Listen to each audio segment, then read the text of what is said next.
Hello दोस्तों, कैसे हैं आप लोग। दोस्तों आज के जो हम लोग क्लास है वो कंप्यूटर फंडामेंटल का है और इसका पार्ट्स जो हम लोग का 2 है।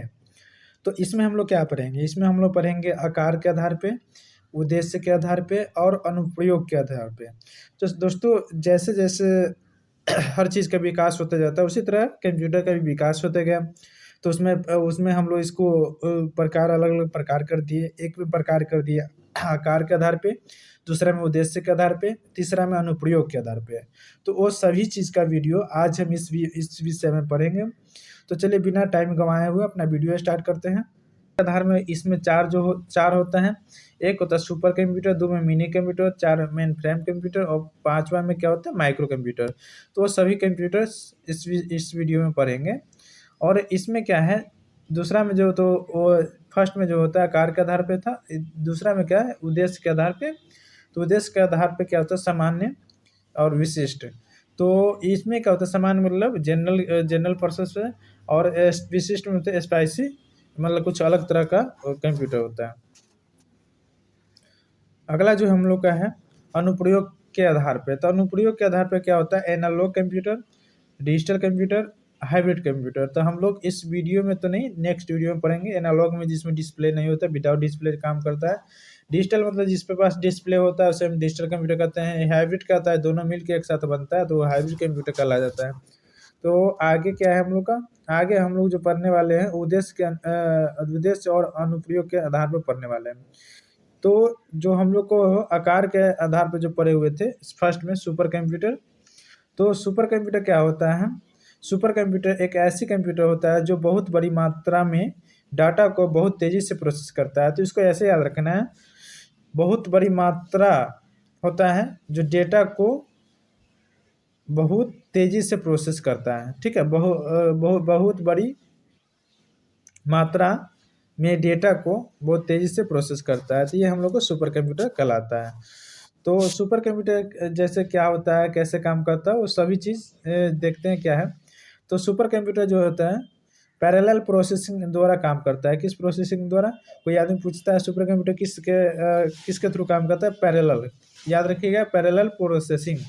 आप नहीं याद रखा तो नहीं कहते पैरालिसिस मार दिया, तो उसको याद रखिएगा सुपर कंप्यूटर जो है पैरालिसिस है मतलब पैरेलल है। ठीक है, तकनीक का उपयोग करता है जिसके कई कार्य एक साथ किए जा सकते हैं। मतलब इसमें क्या होता है एक साथ में बहुत सारे काम किए जा सकते हैं, तो सुपर कंप्यूटर के अंतर्गत आता है।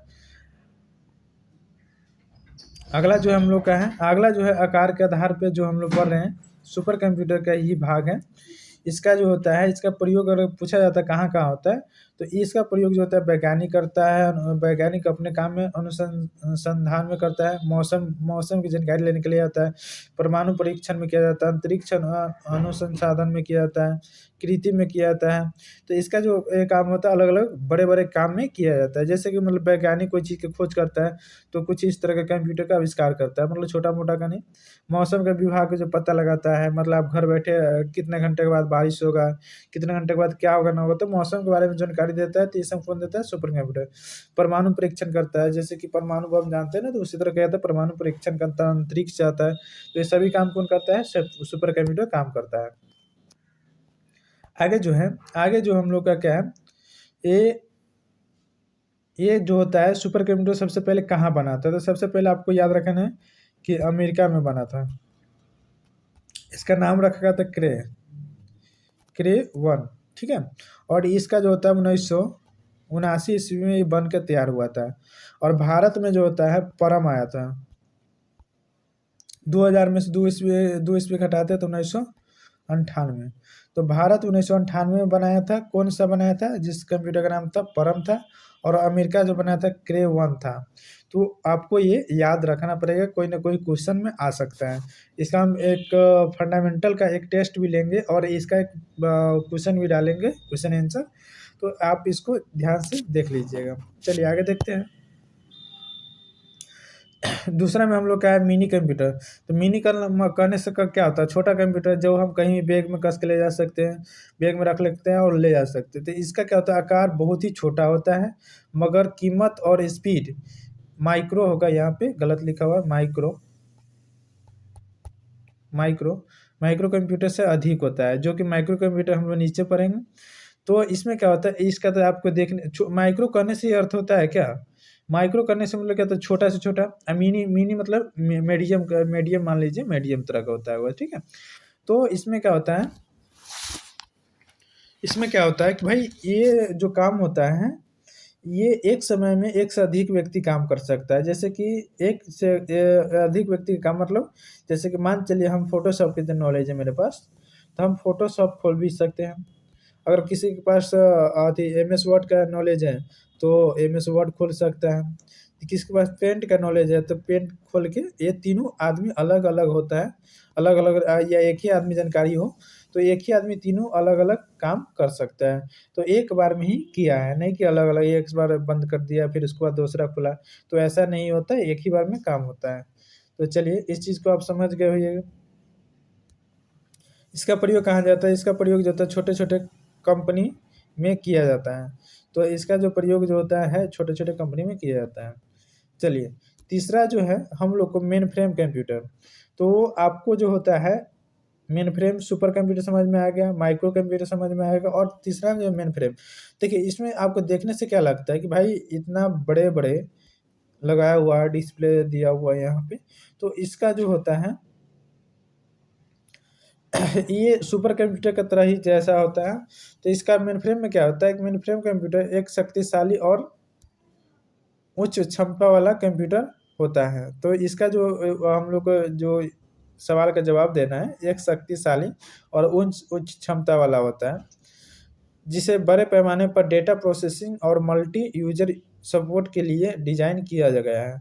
तो इसमें क्या होता है कि इसका जो कहना है कि बड़े पैमाने पे डेटा प्रोसेसिंग और मल्टी यूजर मतलब एक से अधिक यूजर के लिए डिजाइन किया गया, जहाँ पे एक या एक से अधिक आदमी बैठकर एक साथ ही काम कर सकते हैं उसी काम पे। तो इसके लिए इस मेन फ्रेम कंप्यूटर का आविष्कार किया गया। अगला जो है हम लोग का मेरे मेन फ्रेम जो कंप्यूटर है, इसका उपयोग कहाँ किया जाता है, तो आमतौर पे इसका बैंक में किया जाता है, सरकारी संस्थान में किया जाता है, बीमा कंपनियों और बड़े कॉरपोरेशन संगठनों में किया जाता है। तो चलिए आगे क्या है, आगे क्या है, विशाल प्रोसेसिंग क्षमता, ये कंप्यूटर एक साथ हजारों यूजर्स के डाटा प्रोसेस कर सकते हैं। तो इसमें ये जो देखने से लग रहा है भाई इतना बड़ा कंप्यूटर है, तो एक साथ क्या होता है, हजारों कंप्यूटर का डाटा एक साथ प्रोसेस कर सकता है। चलिए आगे देखते हैं। ओ सॉरी, यहाँ पे दोबारा से आ गया हुआ है। अगला जो हम लोग का है माइक्रो कंप्यूटर। तो माइक्रो कंप्यूटर किसका होता है, माइक्रो कंप्यूटर कहने से होता है एकदम छोटा से छोटा। तो माइक्रो कंप्यूटर का तो आकार में बहुत ही छोटा होता है। इसमें आकार में बहुत ही छोटा है, इसलिए माइक्रो कंप्यूटर कहा जाता है। इसका प्रयोग व्यवसाय और चिकित्सा में किया जाता है। तो ये क्या होता है, एक बार में एक ही व्यक्ति यूज कर सकता है, एक ही व्यक्ति यूज कर सकता है।